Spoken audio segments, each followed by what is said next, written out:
Transcribed.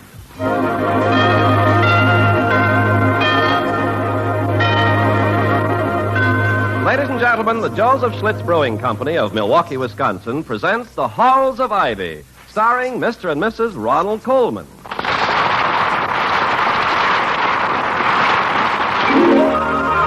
When there's beer on your mind, your best thought is Schlitz, the beer that made Milwaukee famous. More people like the taste of Schlitz than any other beer. That's why Schlitz is the largest selling beer in America. And now, The Halls of Ivy. The halls of ivy that surround us here today, and we will not forget though we be far, far away. Welcome again to Ivy. Ivy College, that is, in the town of Ivy, USA. A vast silence has recently descended upon the campus.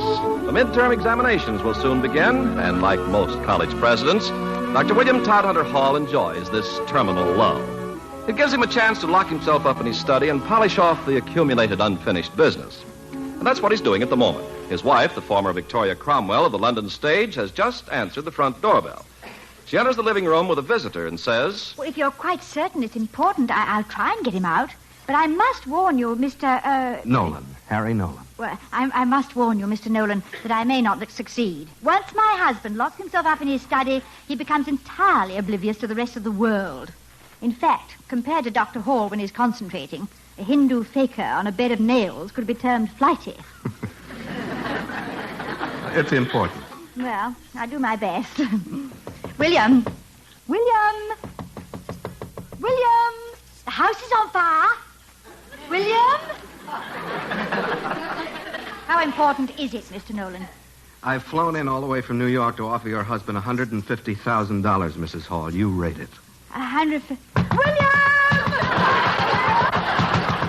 Now, don't worry. I'll get him out. I'll use the old piano routine. The old... Yeah, the old piano routine. I generally reserve it for just such emergencies as this. It never fails. Holds him out by the ear, in fact. Now, you watch. In less than 20 seconds, he'll unlock the door, open it, stride over to the piano. Well, you watch. Just sit down over there on the couch, and I'll join you in a moment. Are you ready?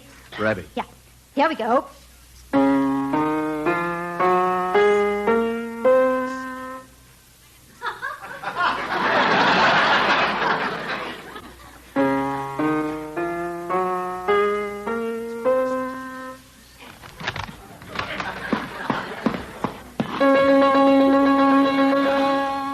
Victoria, this is the most excruciating... William, you have a visitor. Harry. Hairbreadth Harry. Billy. Bouncing Billy. He's just flown You in. old son of a gun. You old son of a gun. Hasn't it been a long time? Hasn't it been a long time? You haven't changed a bit. You haven't changed a bit. You old son of a gun.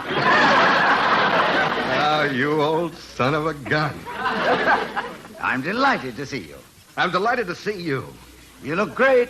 You look great. You old son of a gun. You old son of a gun. Hairbreadth Harry. Bouncing Billy. You old son of a gun. You old son of a gun. Well, that clears that up, doesn't it? I'm sorry, Victoria. Have you met... Oh, yes, we've met. Without the tribal chanting, of course, but we've met. Well, we're fraternity brothers, Harry and I. We roomed together for 3 years. We shared everything. Clothes. Money. Girls. Ho, ho, ho. Those were the days. Harry, where have you been? I haven't heard from you since, 1940. Oh, out on the West Coast till a few months ago. Then they made me vice president in charge of operations for the whole network and sent me east to New York. Still in radio, Radio? Aren't you quaint? No, television's my baby now, and it's quite a bouncing baby, too. Yeah, I know. We get the same kind of reception on our set. As a matter of fact, Billy, that's why I'm here. What would you do if I offered you a certified check for $150,000? He'd take it quick like a bunny. Darling, please. 150,000? In return for what? We want the TV rights to Ivy's football games next year. I see. Harry, make it 160,000 and the television rights are yours. Oh, I wish I could. But I can't go a penny above 150. Business-wise, it's not worth it. Well, sponsor-wise, it might be. Market-wise, it's not. Money-wise, it's not too much. Profit-wise, it is. Food-wise, would anybody care for lunch? Lunch? Oh, I suggest we wait until Professor Barrette arrives, Victoria. I invited him to drop over for lunch. Good heavens, is old Barrette still head of the drama department? Yeah, he certainly is. No, Harry, I can't possibly take less than 160. I'd like you to have the rights, but I know you don't expect me to give it to you out of sentiment. No, of course not. And I'd like to give you 160,000, but I know you don't expect me to be guided by sentimental consideration. Now, I always say there's no place in business for sentiment. Don't you agree, Mrs. Hall? Well, you asked the wrong person. I'm the original sentimental Susie. I can't bear to disappoint people, and the more I like them, the less I can bear it. I go all melted buttery inside. She's sweet, isn't she? Yeah, I'm a living doll. In business matters, not very wise. Speaking wise, that is. I agree with you, though, Harry. When it comes to business, my head rules and not my heart. I find that you can't read the fine print with tears in your eyes. No, it's the same with me. Why, I wouldn't even ask someone to do business with me on a sentimental basis. I don't con people, and I don't want to be conned. Right. 150. I won't budge a jot. 160. I won't budge a tittle. I always meant to ask about that. Exactly how does one go about budging jots and tittles? Later, darling, later. Billy, I'll tell you what. I'll offer 150,000 plus a job for you. For me? We're setting up a swank 39-week television series. It's a drama series, world's best plays, that sort of thing. We need a master of ceremonies, someone to tell the audience about each play, its history, aesthetics, significance, and maybe, between acts, peddle a little soap. How would you like to do it? Pays very well. I? We want someone like you, someone with prestige, someone with distinction. You'd make a very good appearance, and you've a fine, resonant speaking voice. Well, but I don't quite, you really think so? Oh, I don't, no, I couldn't. It's quite impossible. No. Well, don't decide it off the cuff. Think about it. I tell you what, go back into your study and finish whatever it is you were doing, and then we'll... No, I've quite finished. I was merely reading a manuscript at Professor Barrette's request. A play, as a matter of fact, and if you should change your mind and decide to present a series of the world's worst plays, you'd be interested in this one. Thank you, no. If we ever do present such a series, I still have some of the masterpieces I composed when I was taking Barrette's playwriting course. Talk about turkeys. Well, yours couldn't possibly be more aromatic than this one. Oh, I didn't know you'd read it, Victoria. Well, yeah, I happened to see it on your desk, and after glancing at the first line, became perversely fascinated by it. After each page, a small, still voice inside would urge, "Go on, Victoria, read a bit more. It'll feel so good when you stop." I've read a lot of plays in my day, but I've never before encountered such mishmash. Mishmash? Oh, yes, of course, mishmash. I'm glad you agree with me. Yeah, who wrote it? Well, Barrette wouldn't say. You know how sensitive he's always been about hurting his students' feelings. Oh, yes. Whenever he read one of my little gems to the class, the knowledge that the author would remain anonymous was worth $6 a minute. I can't understand how, after 4 months with Barrette, the greatest authority in the field of theatrical literature and dramaturgy, anyone could turn in such a mush-mush. Mishmash. Thank you. The author of this play is wasting his and Barrette's time. And if Barrette is too sensitive to tell the student, I shall be happy to do it myself. Do you mean to say you have the strength to tell a writer what you really think of his work? Well, of course. When my opinion is requested, I I always give it as honestly and as fully as I can. Don't you do the same? No, not exactly, but there are scores of ways of answering the question, what do you think, without hurting the author's feelings. I'm sure I can't think of any. Oh, yes, of course you can. Whenever a playwright asks me, what do you really think of it? I always seem to be able to make him happy by looking deeply into his eyes and saying, that's a play. Can't possibly call it a lie. It was a play. The one I always use is, you really have something there. Of course, I don't want to say what it is they really have. Yeah, and it's also effective to tell a playwright, there are many good things about it. Now, he doesn't know you're referring to the grade of paper it's written on, or the accuracy of the spelling, or the cleanliness of the typing. Have you ever tried, of course it needs work? Yes, good one, too. But that's sophistry. Weaseling. No, I shall tell Barrette, or the student, exactly what I think and let the chips fall where they may. I have too much respect for art to respect the artist. Epigram. Well, I'd rather die than tell a playwright what I thought about his work. Well, unless, of course, I liked it. Oh, that must be Barrette now. Oh, good. Excuse me, Harry, while I answer the door. Uh-huh. Do you think Professor Barrette will remember you after all these years? Oh, he might. I once said something to him that made him chuckle every time he saw me during my 2 years at Ivy. Oh, really? What? I'd written a one-act play about the death of William Shakespeare, and Barrette called me into his office and very gently, very tactfully, but very devastatingly pointed out some of its flaws. When he finished, I said I felt it would have been much, much better if I had died and Shakespeare had written about me. No,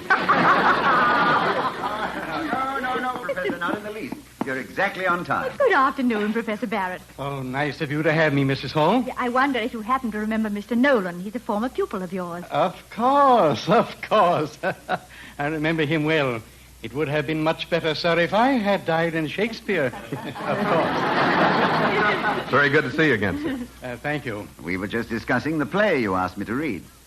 Should we talk about it now and then have lunch, or would you prefer No, let me hear about it now. Well, I feel very strongly, Professor Barrette, that the author... By the way, would you mind telling me who wrote it? I did. I feel very...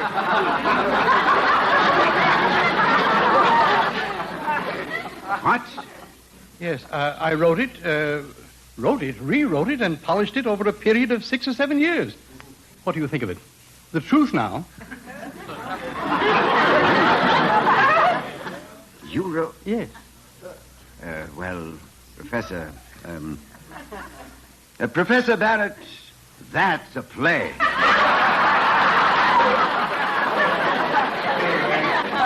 Yes, I know it's a play, but what about it?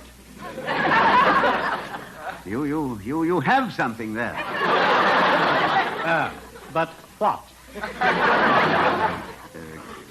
Many good things about it. Yes, I know. The margins are straight and so on, but the play. What about the play?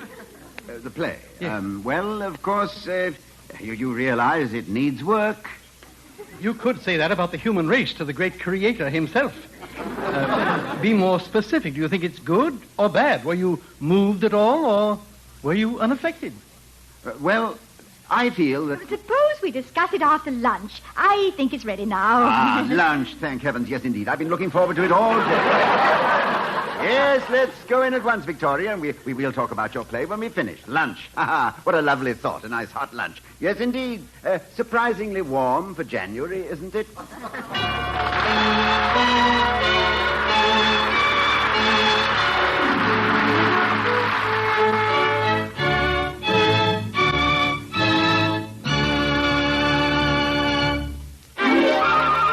When there's beer on your mind, your best thought is Schlitz, the beer that made Milwaukee famous. More people like the taste of Schlitz than any other beer. That's why Schlitz is the largest selling beer in America. Ladies and gentlemen, at 1:30 p.m. on December 26th, the 5 millionth barrel of Schlitz beer brewed in 1950 rolled out of the brewery. This is an all-time record. You helped set this record. You and the millions of people who prefer Schlitz to any other beer. You who have made Schlitz the largest selling beer in America simply because you like the taste of it. To you, Schlitz gives its thanks and its promise that every glass of the beer that made Milwaukee famous will continue to be the kind of beer that makes millions agree it has to be fine to be first.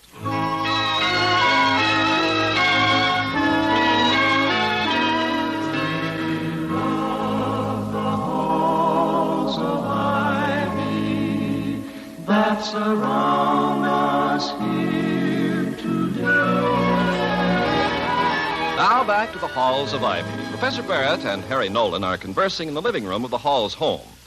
Dr. Hall, having delayed the inevitable as long as he possibly could, has gone to his study to fetch Professor Barrette's play. Mrs. Hall joins him there and says, Toddy, you all right? No, but I've got to go through with this, and how can I possibly tell such a gracious and gentle friend what I really think of his effort? It's only a play, darling. It can't be dismissed as lightly as that. Like any work of art, it's a creation, just as surely as a child is a creation. And like a child, the greater the pain and the greater the effort expended upon it, the more it is loved. Professor Barrette has worked on this play for 6 or 7 years. You heard him. And it's as cruel to shatter his conception of its merit as it would be to say to a doting father, is that your child's face or a Halloween mask it's wearing? Well, then, I suggest you tell him we think it's one of the most powerful and beautiful plays ever written. But a favorable reaction from me would only spur him on to submit it to some producer. And that would lead to unbearable humiliation. Don't forget, in the past 30 years, he's taught at least a score of students who have become quite respectable writers and achieved reasonable success. To say nothing of the few who haven't been in the least bit respectable and have achieved even greater success. Yes, exactly. Toddy, I don't mean to press, but we really can't stay in here with the others waiting for us in there. Oh, all right. Hail, Caesar, we who are about to die. I'm ready, darling. Have you come to a decision? Yes, I'll tell him the truth. Perhaps you're right. Perhaps it is only a play. You wouldn't care to... No, of course not. Forgive me, I'm sorry I asked. You go all melted buttery inside, don't you? Yes. Come on. That's what I thought. After you, Vicky. I'm sorry I took so long, Professor Barrette. My desk is such a frightful heap of accumulated papers that I quite understand. My wife often refers to my own desk as the city dump. Well, what do you think of the play? The truth now. Oh, I intend to speak truthfully. I know you feel as keenly as I that we must always make it a point to face the facts. Steady, Doctor. Your Freudian slip is showing. No, Professor. Really, I intend to tell you exactly what I think about your play. Without fear or favor? Without fear or favor. Good. Well? In my estimation, your play... by the way, speaking of plays, did anyone see the end run Gerby made in the New Year's Day game of closing? Remarkable, simply remarkable. Was it? Oh, yes, remarkable. Wasn't it, Victoria? Oh, yes, it was. I remember remarking to you at the time that it was remarkable. Wasn't it, though? 11 yards. What the devil's so remarkable about that? It was the wrong direction. Speaking of football, what do you think of my play? This is what I think. I'm really very anxious to know, not only because it's my first play, but because, I don't mind telling you, I'm very anxious to have it produced. I might have worked on it a few years more, I suppose, but I can no longer indulge myself. I don't quite understand, Professor. I need money. Quite a lot of it, the doctors inform me. Doctors? Are you ill, Professor Barrette? My wife. I never realized. Yes, she's quite ill. When they told me, I naturally thought of my play immediately. It's really the only large asset I have. All my hopes are centered upon it. I see. I'm dreadfully sorry about Mrs. Barrette. Yes, so am I. Oh, well, go ahead, Dr. Hall. Is it, in your estimation, a good play? Dear Professor Barrette, we both love you. And it's a bad play. Although beautifully constructed and technically precise, It's entirely devoid of feeling, beyond the art of any actor, and will induce in the audience neither laughter nor tears. That is what William and I, in all truth, think. I see. You must know, with all your experience, that there's no truth about a play's merits. I mean, no one can say with certainty that it's good or bad. But you asked us to tell you what we felt. And we felt what we told you. Thank you. Professor Barrette, there are some who light the torch and some who hold it aloft. Who is to say which of these is the greater? No, it's quite all right, William. It's quite all right.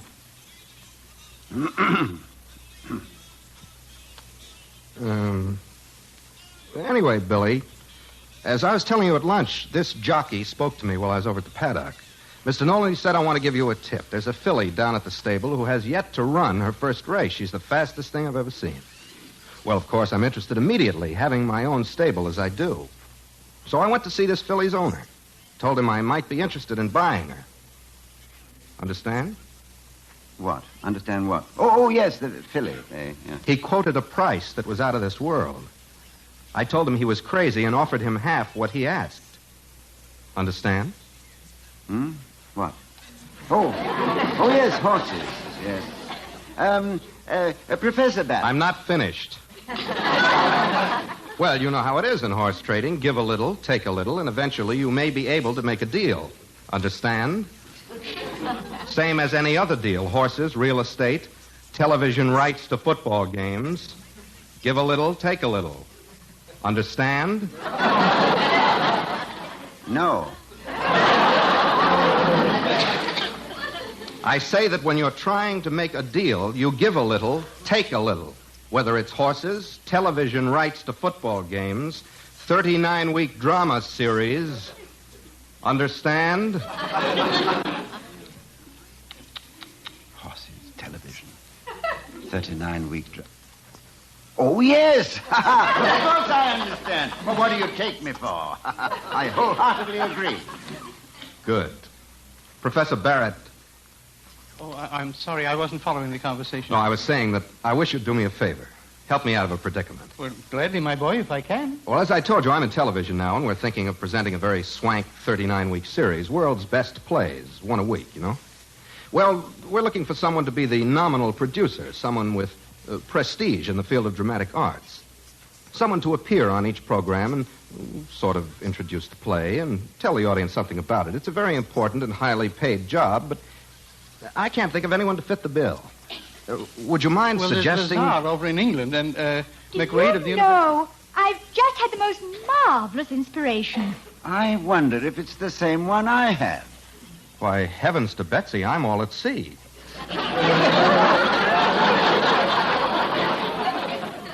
What do you mean? Why, Professor Barrette would be wonderful on such a program. By George, it never occurred to me. I? On television? What a capital idea. Now, why couldn't I have thought of it? Because you're stupid. Television, do you really think it's possible? Well, we mustn't get our hopes up, must we? TV has very, very strict requirements. Let me hear your voice. Say, how now, brown cow?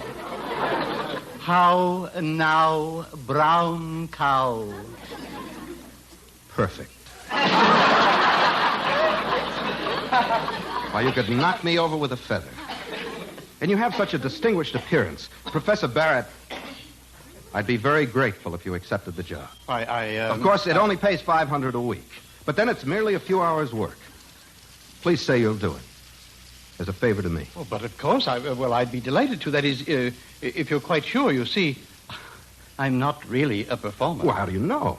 I never knew a good teacher yet that wasn't a bit of a ham at heart. What about my billing? Billing, huh? Don't worry, you're a performer. We'll discuss your billing later. Professor, I'm sure you'll be a great success. Dear me, I'm quite bewildered. $500 a week. You please excuse me, all of you.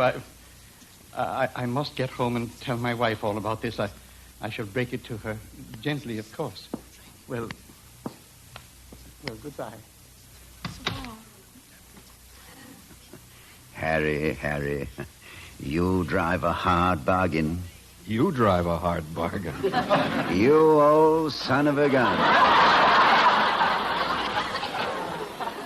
You old son of a gun. That echoes back again. Oh, it's wonderful, isn't it? Harry, that's a magnificent gesture you made. Gesture? Me? You out of your mind? He happened to be what I was looking for. That's the only reason I offered him the job. What I always say is there's no room in business for sentiment. Right. In business, one must have a hard heart as well as a hard head. Beautifully put. I still don't agree. You're just one of those people, Victoria, who go all melted buttery inside at the prospect of hurting someone's feelings. You can't help it, but there it is. Yeah, I know. It's a weakness. I often wish I could be more like you in that respect. You know, and cleave to the truth no matter what.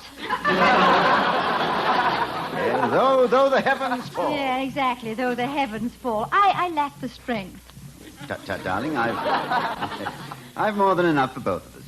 Well, it turned out quite nicely. Harry, you don't have to leave yet, do you? No, I can stay until you sign this football contract for television.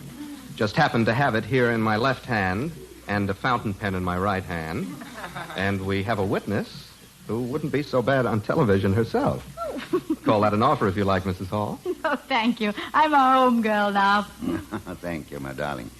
Although I'm sure you could meet any and all television requirements. But Harry has football instead. How many plunging lines does he need?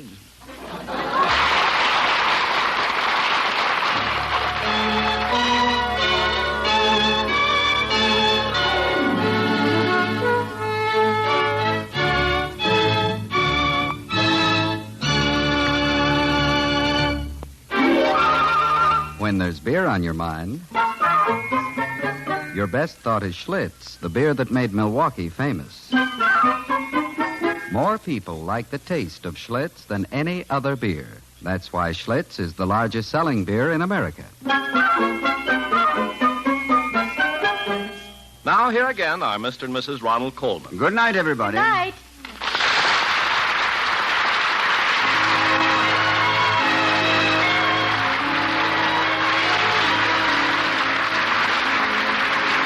We'll be seeing you next week at the same time at the Halls of Ivy, starring Mr. and Mrs. Ronald Colman. Harry Nolan was played by Elliot Lewis, and Professor Barrette was Norman Fields.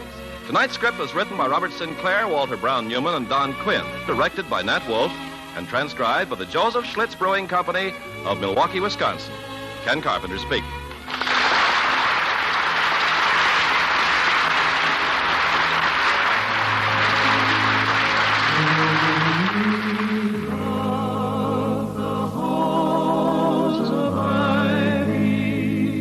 That surround us here today, and we will not forget though we be far, far.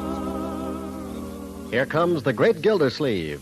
Then it's Groucho Marx on NBC.